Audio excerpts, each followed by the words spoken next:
আজকে আমরা খুবই সংক্ষেপে সার্কেল বা বৃত্ত সম্পর্কে জানব আর বৃত্ত থেকে সামান্য কয়েকটা সূত্র দেখব। So let's begin. সার্কেল কাকে বলে? এরকম একটা শেপ দেখলে আমরা এটাকে সার্কেল বা বৃত্ত বলি, কিন্তু যদি ভালোভাবে গাণিতিকভাবে সংজ্ঞা দিতে যাই তাহলে কিভাবে এটাকে ডিফাইন করব? সংজ্ঞাটা এরকম দাঁড়ায়: a circle is a shape consisting of all points in a plane that are given distance from a given point. Simple ভাষায় যদি বলি তাহলে যে কোনো একটা সেন্টার থাকবে। আমি এখানে দেখাচ্ছি সেন্টারটাকে। এই যে এই সেন্টারটা, এই সেন্টার বা একটা বিন্দুকে কেন্দ্র করে অনেকগুলা বিন্দু ঘুরবে। এই যে এখানে এগুলা, এই যে রেখাটা তৈরি করেছে, এগুলো অনেকগুলা বিন্দুর সমন্বয়ে তৈরি করা হয়েছে।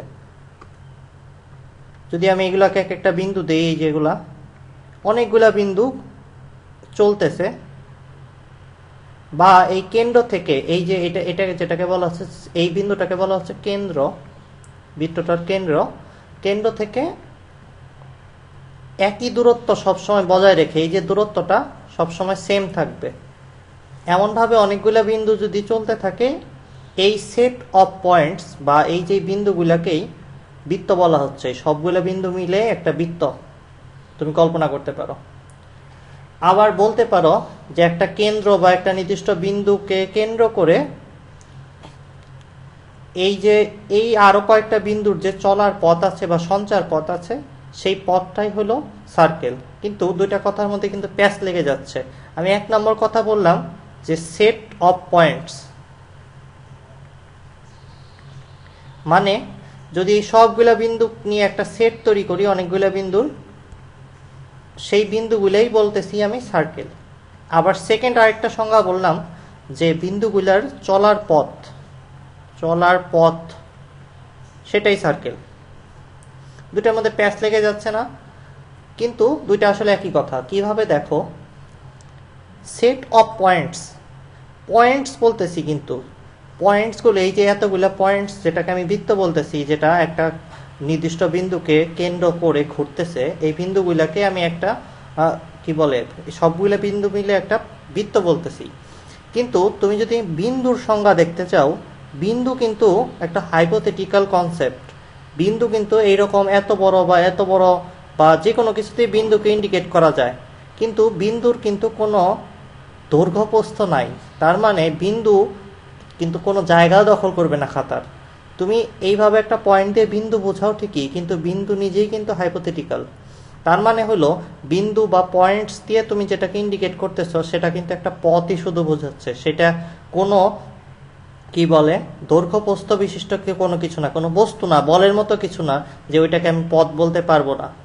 তো ওই চলার পথটা, যে পথটা তৈরি করে রয়েছে, যেটা আমরা সার্কেল বলতেছি, সেটাও কিন্তু বিন্দুর সেট। বিন্দুই যেহেতু হাইপোথেটিক্যাল, তার মানে সার্কেলও হাইপোথেটিক্যাল। তার মানে তুমি যতই সংজ্ঞা দেওয়ার চেষ্টা করো না কেন, এইভাবে গোল একটা কিছু আঁকলেই কোনোদিনও সেটা সার্কেল হবে না। সার্কেল দ্বারা যেটা বোঝাতে চেষ্টা করতেছি সেটা হলো একটা স্পেসকে বোঝানোর চেষ্টা করতেছি আমরা, যেটা একটা কিছুকে কেন্দ্র করে একটা নির্দিষ্ট চ্যানেল বা পথ তৈরি হয়েছে, সেটাকে বোঝানোর চেষ্টা করতেছি। যদিও আমরা একটা বৃত্ত আঁকার জন্য অনেকগুলো পয়েন্টকে একসাথে করে জুড়ে দেই, তারপর একটা বৃত্ত আঁকি, কিন্তু ওইটা আসলে বৃত্ত না যেটা আমরা আঁকি। আমরা আসলে বৃত্তকে বোঝানোর জন্য একটা শেপ আঁকি, কিন্তু বিন্দু নিজেও হাইপোথেটিক্যাল, বিন্দুর কোনো এক্সিস্টেন্স নাই। আর এই বৃত্ত যেটা বিন্দু দিয়ে তৈরি হচ্ছে সেটারও কোনো এক্সিস্টেন্স নাই। সো আজব ব্যাপার হলো, তোমার এই পুরো চ্যাপ্টারটা তুমি পড়বা একটা হাইপোথেটিক্যাল জিনিসের উপরে চ্যাপ্টারটা তৈরি করা হয়েছে। একটা পথ, একটা কাল্পনিক একটা স্পেসে একটা নির্দিষ্ট বিন্দু যেটারই কোনো অস্তিত্ব নাই, সেটাকে কেন্দ্র করে চতুর্দিকে একটা পথ তৈরি হয়েছে, সেই পথের উপর আমরা বিজ্ঞান পড়তেছি। তার মানে হাইপোথিসিসের ওপর, ওইটার উপর আবার আমরা কি বলে সায়েন্স ডেভেলপ করে ওইটার ভিতরে অনেক কিছুর উপর কাজ করতেছি। সো তুমি যদি আমাকে বলো আমাকে একটা সার্কেল দেখান, বৃত্ত দেখান, তাহলে আমি কোনোদিনও দেখাইতে পারবো না তোমাকে। বৃত্তের প্রতীক আছে, বৃত্তকে এইভাবে প্রকাশ করা হয়, এটা আমি দেখাইতে পারি। আমি একটা সেন্টার দিয়ে চারপাশে একটা গোল করে অনেকগুলো বিন্দু এঁকে দিলাম, বিন্দু এঁকে জুড়ে দিলাম, পথ তৈরি করে দিলাম, তাহলে বোঝা যাচ্ছে যে এটা বৃত্ত। কিন্তু তোমাকে আমি কোনোদিনও বৃত্ত এঁকে দেখাতে পারবো না, বা পৃথিবীর কোনো মহাবিজ্ঞানীও কোনোদিনও বৃত্ত এঁকে দেখাতে পারবে না তোমাকে। কারণ বৃত্তের প্রতীক এটা, এইভাবে গোল করে যেটা দেখাচ্ছি। বৃত্ত কোনো বস্তু না যেটাকে তুমি এঁকে দেখাবা, এটা দৈর্ঘ্য প্রস্থ উচ্চতা এরকম কিছু নাই। এটা আসলে হাইপোথেটিক্যাল পাথ বা কাল্পনিক রাস্তা কল্পনা করতে পারো তুমি, যে এই যে এইখান দিয়ে একটা পাইপের মতো চিন্তা করতে পারো এইভাবে। যদিও যা চিন্তা করতেছে সেটাও বাস্তব না, এরকম কোনো রাস্তা তো আসলে এখানে নাই, কারণ এইখানে কোনো কিছুই নাই, এখানে কিছু নেই, কিছু নেই, কিছু নেই। যেটাকে আমরা কেন্দ্র বলতেছি এটা তো বিন্দু, বিন্দুর নিজেরই অস্তিত্ব হাইপোথেটিক্যাল।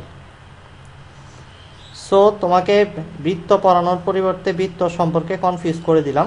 যাই হোক, তোমার সংজ্ঞাটা এরকমভাবে দিতে হবে যে কোনো একটা নির্দিষ্ট বিন্দু যেটাকে কেন্দ্র বলা হয়, সেইটাকে, সেই বিন্দুকে বা কেন্দ্রকে থেকে একটা নির্দিষ্ট দূরত্ব বজায় রেখে সবসময় অনেকগুলো বিন্দু যে চলার পথ তৈরি করতেছে, সেই পথটা, সেই হাইপোথেটিক্যাল পথটাকে বলা হচ্ছে সার্কেল। বাস্তবে এর কোনো অস্তিত্ব নাই। আচ্ছা, এখন যেহেতু আমরা সার্কেলের এটা কি, এটার নাম, এখন বিভিন্ন কিছু নাম শিখবো আমরা। এইটা হলো কেন্দ্র, আর এই কেন্দ্র থেকে সার্কেলের যে কোনো একটা নির্দিষ্ট দূরত্ব যে কোনো জায়গায়, সার্কেলের গায়ের যে কোনো জায়গায়, সার্কেল কিন্তু এইখানে কিন্তু কোনো সার্কেল নাই, সার্কেল হলো এই জায়গাটা, এই সার্কেলের গায়ে পর্যন্ত কেন্দ্র থেকে যে দূরত্ব তুমি কল্পনা করতে পারো সেটাকে বলা হচ্ছে ব্যাসার্ধ আর। এরপর দেখো, এই যে the distance between any point, এই যে সার্কেলের উপরে এতগুলো বিন্দু দেখতেছ, এখানে কিন্তু কোটি কোটি কোটি কোটি বিন্দু আছে, সবগুলা মিলাই সার্কেলটা তৈরি হয়েছে বা বৃত্তটা তৈরি হয়েছে। এই কেন্দ্র থেকে যে কোনো একটা বিন্দুর দূরত্ব যদি তুমি নাও, বা এই যে পথটা বিন্দুগুলা চলতেছে যে পথে, সেই পথটা থেকে সেন্টারে যে দূরত্বটা সেটাই হবে আর বা ব্যাসার্ধ। আর এই ব্যাসার্ধর দ্বিগুণ যদি নেই, আমি যদি একদম এক মাথা থেকে আরেক মাথা পর্যন্ত কেন্দ্র বরাবর একটা লাইন টেনে দেই এরকম, সেইটা হবে আমার ডি, ডায়ামিটার বা ব্যাস। ব্যাস সিম্পলি চিন্তা করে দেখো, এই যে ব্যাসার্ধ যদি এটুকু হয়, ব্যাস হবে সেটার ডবল কিন্তু হবে, এইটুকু আর হইলে আরো এইটুকু আর, দুইটা আর মিলে 2r হয়ে যাবে ব্যাসার্ধ, যেটা আমরা একটু পরেই দেখব। এখন সার্কামফারেন্স বা পরিধি কাকে বলা হয়? বৃত্তের পরিধি। পরিধির জন্য আরেকটা ওয়ার্ড ব্যবহার করা হয়, সেটা হলো পেরিমিটার ইংলিশে। পেরিমিটার আর সার্কামফারেন্সের মধ্যে সামান্য একটু পার্থক্য আছে, সেটা তোমাদের বোঝাবো। কিন্তু আগে সার্কামফারেন্স বা বৃত্তের পরিধি আসলে কি জিনিস সেটা দেখার চেষ্টা করি। এই যে কোনো একটা পয়েন্ট থেকে টোটাল বৃত্তটাকে যদি আমি ঘুরে আসি, এইখান থেকে এইখানে এখানে এখানে, তাইলে যতখানি পথ আমার হাঁটতে হইলো, সেই পথের দূরত্বটাকে বলা হচ্ছে সার্কামফারেন্স বা বৃত্তের পরিধি। তার মানে এইখান থেকে যদি আমি বৃত্তটাকে কেটে, এইখান থেকে কেটে রাস্তাটাকে লম্বা করে সমান করে দেই, তাহলে ব্যাপারটা একটু বোঝার চেষ্টা করো। ধরো এইখান থেকে আমি কেটে দিলাম, বৃত্তটাকে কেটে লম্বা করলাম, লম্বা করলে কিরকম হবে? এই এত বড় একটা লম্বা একটা রাস্তা তৈরি হবে। সেই রাস্তাটাই হলো সি, মানে সার্কামফারেন্স বা পরিধি, বৃত্তের পরিধি। তো তোমাকে এরকম একটা বৃত্ত দিল, তুমি কি রাখবে, এখান থেকে কাটবা, কেটে ওইটাকে লম্বা করবা, লম্বা করে যে পথটা পাচ্ছ সেই পথটাই হলো সি। এখন আসো, পরিধি যেহেতু আমরা বুঝে ফেলছি, সো আমি যেটা বলতেছিলাম, পরিধি আর পেরিমিটার মানে কি বলে, সার্কামফারেন্স আর পেরিমিটার, ইংলিশে দুইটা শব্দ ইউজ করা হয় পরিধি বোঝানোর জন্য, কিন্তু সার্কামফারেন্স আর পেরিমিটারের মধ্যে পার্থক্যটা কোথায় সেটা যদি আমরা জানতে চাই, একটু পরে তোমারে বলবো। বেসিক্যালি সার্কামফারেন্স হলো তোমাকে যে বস্তুগুলা বা যে জায়গাগুলো, যে শেপগুলো সার্কুলার হয়, গোলাকৃতির হয়, সেগুলোর জন্য আসলে সার্কামফারেন্স শব্দটা ব্যবহার করা হয়। কিন্তু পেরিমিটার যে কোনো পরিসীমা, পরিধি বোঝানোর জন্য ইউজ করা হয়, সেটা বর্গ হইতে পারে, সেটা আয়ত হইতে পারে, যে কোনো কিছুর এই যে বাউন্ডারি বোঝানোর জন্য, এই যে বাউন্ডারি থাকতেছে সেই বাউন্ডারি বোঝানোর জন্য পেরিমিটার শব্দটা ব্যবহার করা হয়। সার্কামফারেন্স শুধু গোলাকার বা ইলিপসয়েডাল, ডিম্বাকার এরকম জিনিসপত্র যেগুলো একটু গোল টাইপের, সেই জিনিসগুলোর পরিধি বোঝানোর জন্য ব্যবহার করা হয়। তার মানে এই সার্কামফারেন্স শব্দটাও এক ধরনের পেরিমিটারই, মানে স্পেশাল টাইপ অফ পেরিমিটারকেই সার্কামফারেন্স বলা হচ্ছে। যে কোনো সীমাকে পেরিমিটার বলা হয়, যে কোনো পরিধিকেই ইংলিশে পেরিমিটার বলা হয়, কিন্তু বৃত্ত টাইপের জিনিসের পেরিমিটারটাকে স্পেশালি সার্কামফারেন্স বলা হয়। তো তো এই কথাটা লিখে রাখতে পারো, একটু পরে আমি লিখে দেবো, সমস্যা নেই। এখন দেখো যে জিনিসটা তোমাকে বোঝাইতে চাচ্ছি সেটা হলো, আমরা তো জানলাম যে এইখান থেকে এই মাথা থেকে ওই মাথা পর্যন্ত একদম একটা টোটাল দূরত্বটা হলো ব্যাস।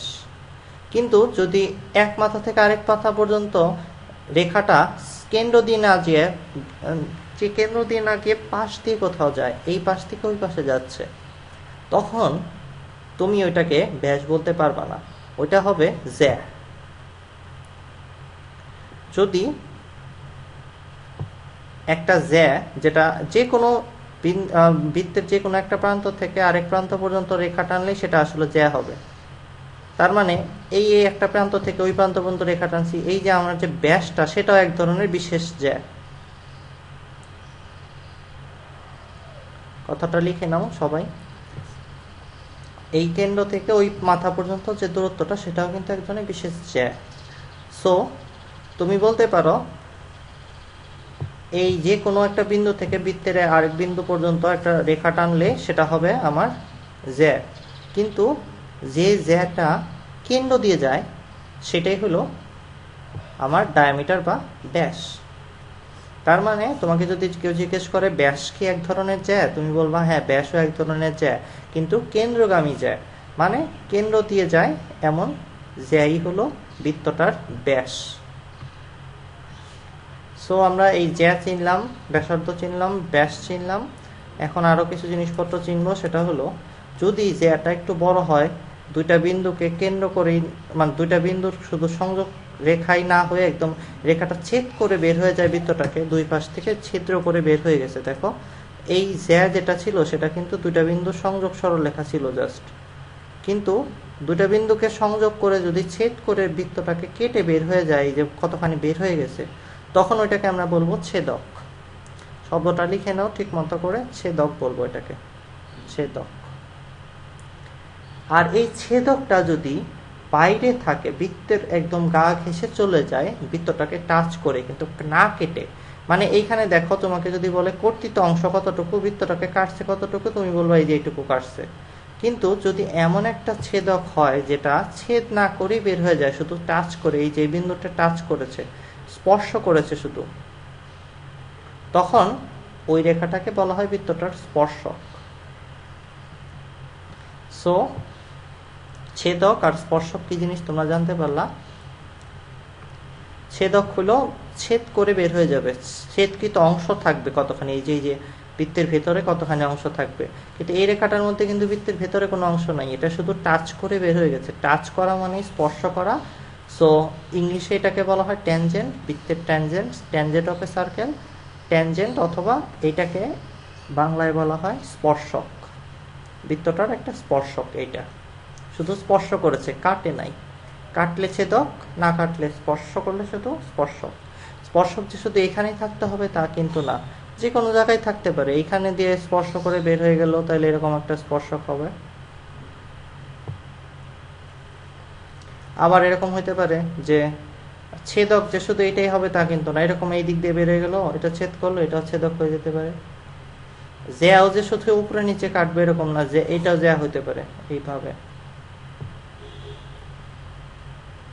আর ব্যাসও শুধু এটাই হবে তা না, এই যে এই ব্যাসার্ধর সাথে মিলিয়ে এটাও ব্যাস হতে পারে। আচ্ছা, এরপরে দেখো, যদি আমরা একটা আমাদের যে পরিধিটা ছিল, পরিধি বা সার্কামফারেন্সটা যেটা ছিল, সেটা তো একটা বিন্দু থেকে টোটাল বৃত্তটা ঘুরে ওই বিন্দুতে আবার ফিরে আসা পর্যন্ত যে পথ, পুরো বৃত্তটাই আসলে পরিধির মধ্যে পড়তেছে, পুরো পথটা। এখন পথটার যে দৈর্ঘ্য সেটাকে আমরা সার্কামফারেন্স বলতেছি বা পরিধি বলতেছি। যদি সামান্য একটা অংশ নেওয়া হয় তাইলে ওটাকে ইংলিশে বলে আর্ক। যদি সামান্য একটা অংশ, মানে আমি সেটাকে একটু অন্য একটা কালার দিয়ে ডিনোট করতেছি। ধরো এইটুকু অংশ নিলাম আমি, বৃত্তটার পুরো বৃত্ত না নিয়ে, পুরো পরিধিটা না নিয়ে সামান্য একটু অংশ নিয়ে চিন্তা করতেছি। সামান্য একটু বাঁকা এই পথটাকে, এটাকে বলা হয় ইংলিশে আর্ক। আর বাংলা এটাকে বলা হয় চাপ বা বৃত্তচাপ। বৃত্তের এইটুকু অংশ, বৃত্তের একটা ক্ষুদ্রতম অংশ, বৃত্তের পুরো বৃত্তটা না, পুরো বৃত্ত নিলে তো চাপ বলবো না, এটাকে বৃত্তই বলবো, তাই না?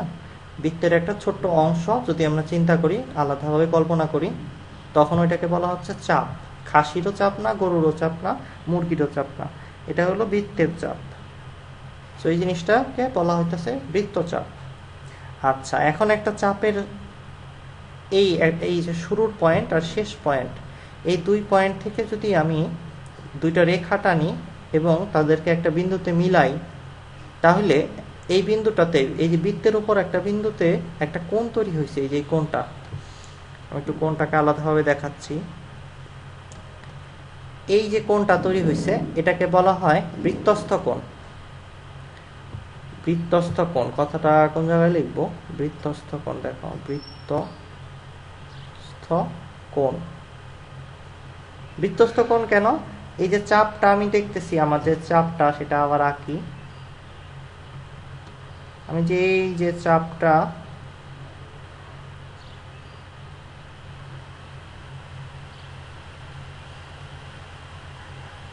এই চাপটার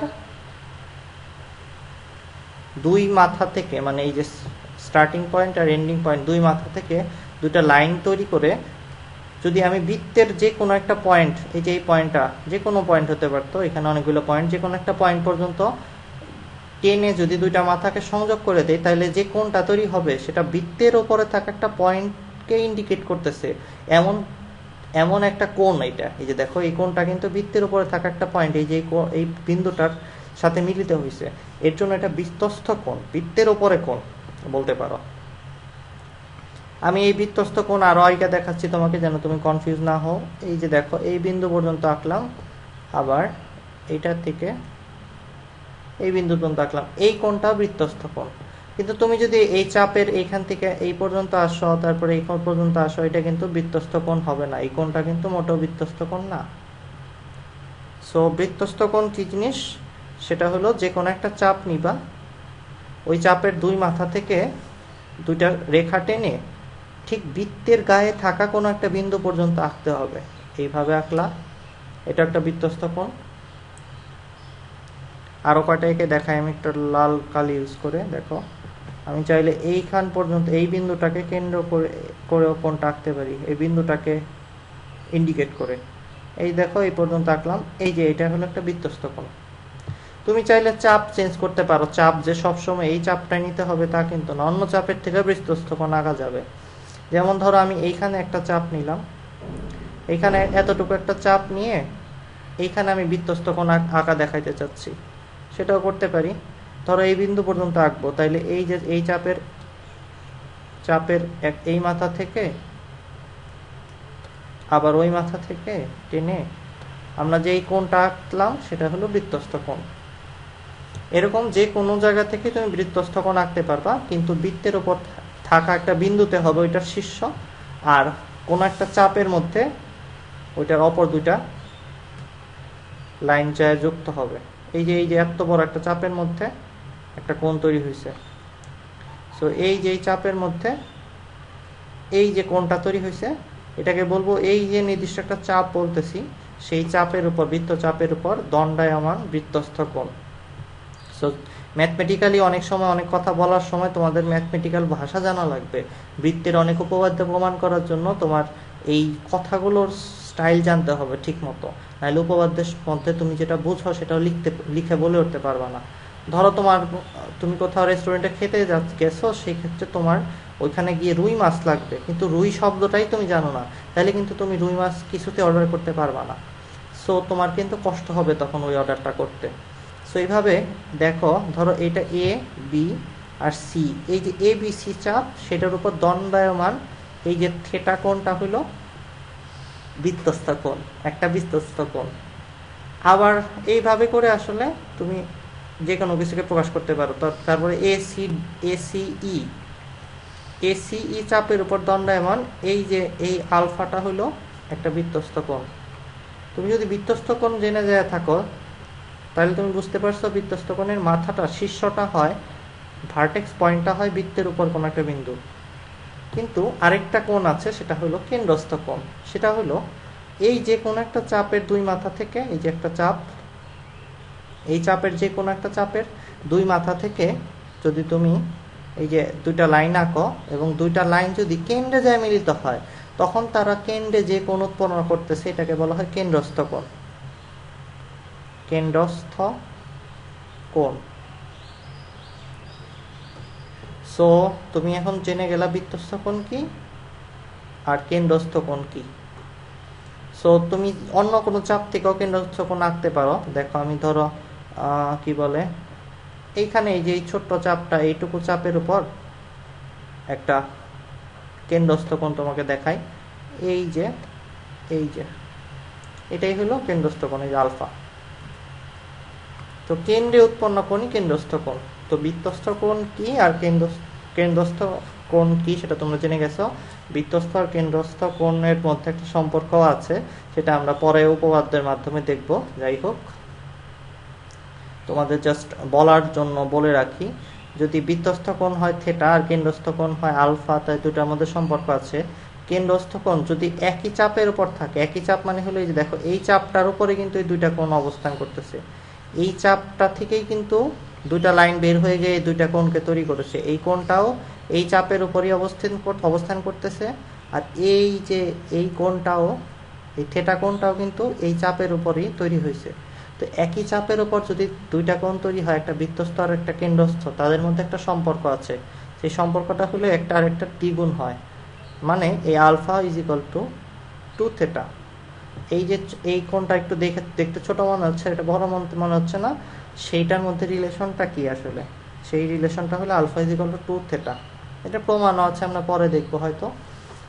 যাই হোক, আমরা বুঝতে পারলাম কেন্দ্রস্থ কোণ হয় বৃত্তস্থ কোণটার দ্বিগুণ, বা বৃত্তস্থ কোণটা হয় কেন্দ্রস্থ কোণটার অর্ধেক।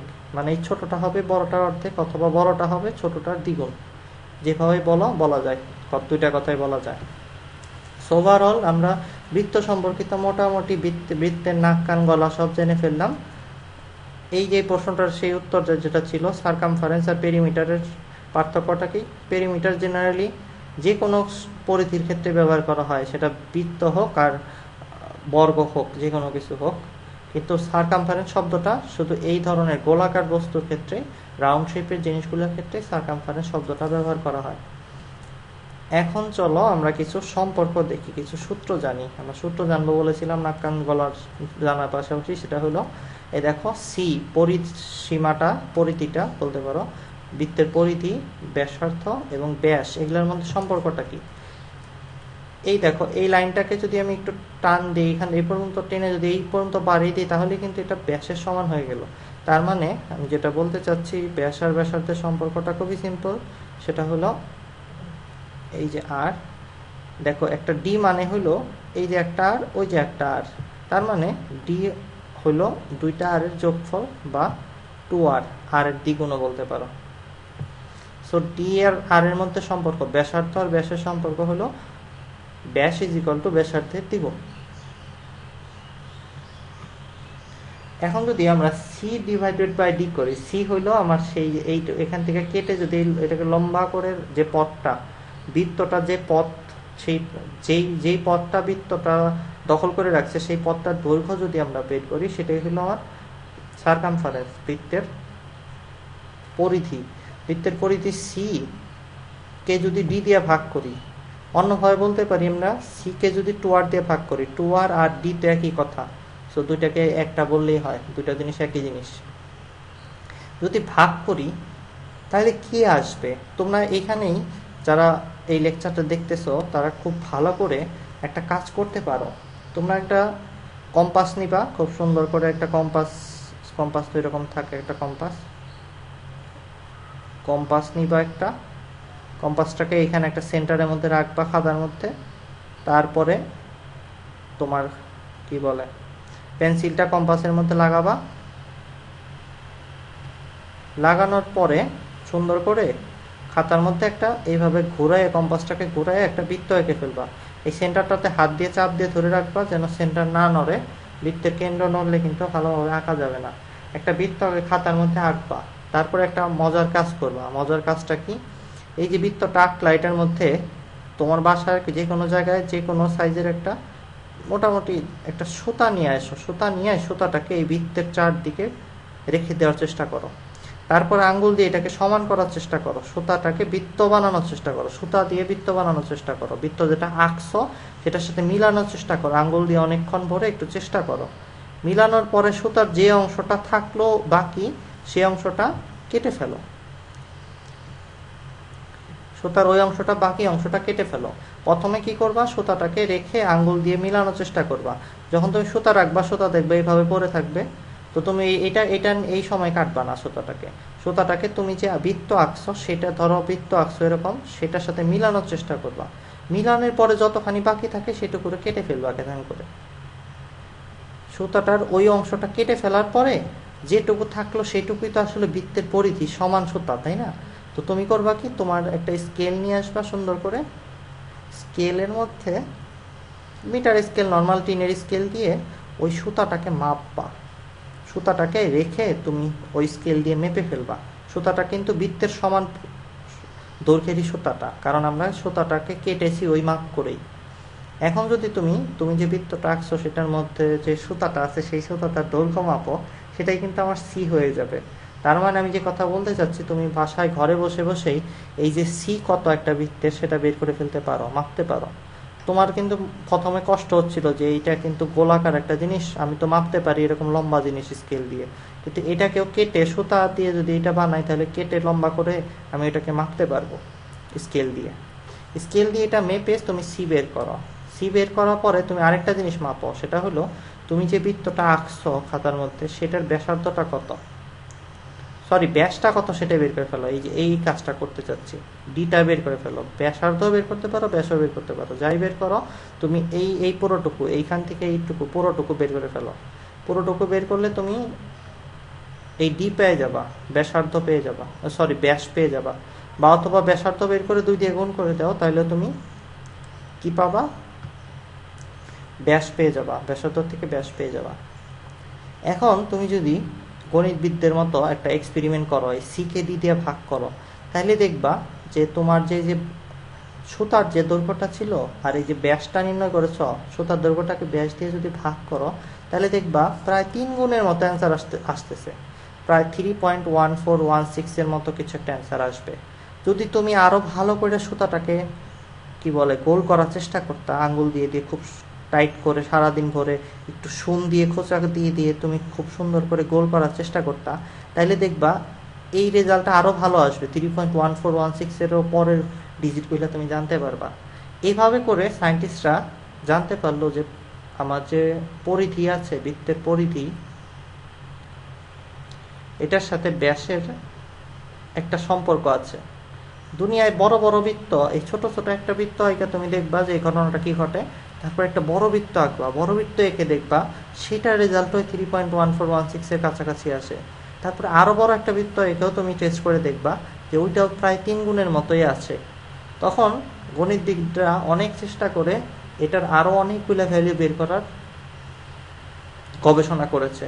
সো তখন তারা পুরো ভ্যালুটা এরকম একটা জিনিস পেয়েছে, 3.14159226535897 এরকম অনেকগুলো ভ্যালু বের করেছে। এটার মধ্যে অনেক প্রাচীন একজন গণিতবিদ শ্রীনিবাস রামানুজন এটার অনেকগুলো ভ্যালু অ্যাকুরেটলি বলতে পারছে। সেটা সম্পর্কে গুগলে সার্চ করে তোমরা একটা স্টাডি করে দেখতে পারো। এই যে মানটা বের হচ্ছে, এটার যেহেতু ছোট বৃত্ত, বড় বৃত্ত, তার থেকে বড় বৃত্ত, দাদু বৃত্ত, দিদা বৃত্ত, সব বৃত্ত আর কি, নাতি নাতনি বৃত্তের যত যত কোয়ালিটির বৃত্ত আছে ছোট থেকে বড়, সব বৃত্তের জন্যই যেহেতু এই সম্পর্কটা খাটে, এই যে এই মানটা পাওয়া যাচ্ছে, তো এই মানটাকে স্পেশাল একটা নাম দেওয়া হলো, সেটা হলো পাই। সো আমরা C/D বা C/2R এই জিনিসটাকে সহজ ভাষায় বলতে পারি 3.1416 অথবা পাই শুধু। বাংলাদেশে আমরা জেনারেলি অঙ্ক করার ক্ষেত্রে এই কটা ভ্যালু ইউজ করি। তোমাদের অনেক সময় 22/7 দিয়ে পাইকে বোঝানো হবে, অথবা 3.14 দিয়ে বোঝানো হবে, অথবা 3.1416 দিয়ে পাইকে ইন্ডিকেট করা হবে। পায়ের মান হিসেবে আমরা এই কয়টা জিনিসকে ধরে নেই। কিন্তু ভালোভাবে যদি অঙ্ক করতে চাই তাহলে এত বড় মানটাই বসানো উচিত, তাই না? কিন্তু তোমাদের এত বড় মান বসাইতে কষ্ট হবে ক্যালকুলেটরে। তোমাদের কেউ এক্সেলে ক্যালকুলেশন করতেছো না, হাতে সামান্য ক্যালকুলেটর বা ক্যালকুলেটর ছাড়া অঙ্ক করতেছো, সেই জন্য তোমাদেরকে একটু ছাড় দেওয়া হবে। পায়ের ভ্যালু বিভিন্ন সময় তোমাকে একটু শর্ট ব্যবহার করলেই হবে। কিছু না বলা থাকলে তুমি 3.1416 ইউজ করবা, আর যদি প্রশ্নে দিয়ে থাকে পায়ের মান 3.14 তাহলে ওইটা ইউজ করবা। যদি বলে 22/7 তাহলে 22/7 ইউজ করবা। প্রশ্ন তো আর চেঞ্জ করার দরকার নাই। না বলা থাকলে তোমরা এটা ইউজ করবা। স্ট্যান্ডার্ড ভ্যালু বাংলাদেশে এটা আমরা ইউজ করি 3.1416। এই যে দেখো 9-এর আগের 5টা কি হয়ে যাবে, 6 হয়ে যাবে, তাহলে 1416। বুঝতেই পারতেছ কেন আসন্ন মান নেওয়া হয়েছে আসলে। যাই হোক, আমরা সি বাই ডি এর অনুপাত পাই হয় সেটা জানতে পারলাম। তার মানে সি আর ডি এর মধ্যে সম্পর্ক পেয়ে গেছি। তো আমরা লিখতে পারি C is equal to pi D. আবার ডি যেহেতু 2r, সেখানে আমি লিখতে পারি 2πr হইল সি। বা আমরা যদি বলি, আমরা এতক্ষণ ধরে যেটা মাপলাম, যে সুতাটা মেপেছিলাম, সেটার দৈর্ঘ্য আসলে সিম্পলি এইটা 2πr। তো আমরা পায়ের মান বসিয়ে দিলে শুধু ব্যাসার্ধ জানা থাকলেই, এই যে ব্যাসার্ধ সেটা জানা থাকলেই আমরা পরিধিটা বের করে ফেলতে পারি। সো ওভারঅল আমরা এই জিনিসটা জানতে পারলাম। আমরা ডি এর সাথে আর এর রিলেশন জানতে পারলাম, সি এর সাথে ডি এবং আর এর সম্পর্ক জানতে পারলাম। এরপরে আমরা সিম্পলি ক্ষেত্রফল বের করব বৃত্তটার। বৃত্তটার ক্ষেত্রফল মানে কি? বৃত্তটার ক্ষেত্রফল মানে কি সেটা বলার আগে একটু খেয়াল করে দেখো যে এই যে বৃত্ত কিন্তু একটা রাস্তা, একটা এলাকা, একটা স্পেস। সেটা যে বাউন্ডারিটাকে নিজের মধ্যে ঘেরাও দিয়ে রেখেছে, আটকে রেখেছে, সেটাকে বলতেছি বৃত্তের ক্ষেত্রফল।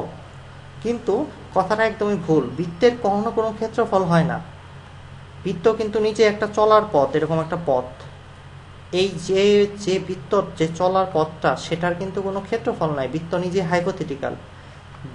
বৃত্তটা দ্বারা আবদ্ধ এলাকাটার ক্ষেত্রফল আছে, বৃত্তের ক্ষেত্রফল কিন্তু নাই। কথাটা মনে রেখো। বৃত্তের ক্ষেত্রফল চাইবে, অনেক সময় পরীক্ষায় আসবে, তোমরা লিখবা, কিন্তু আসলে টিচার যেটা চাচ্ছে সেটা হলো বৃত্ত দ্বারা আবদ্ধ ক্ষেত্রটা, সেটার ক্ষেত্রফল চাচ্ছে আসলে।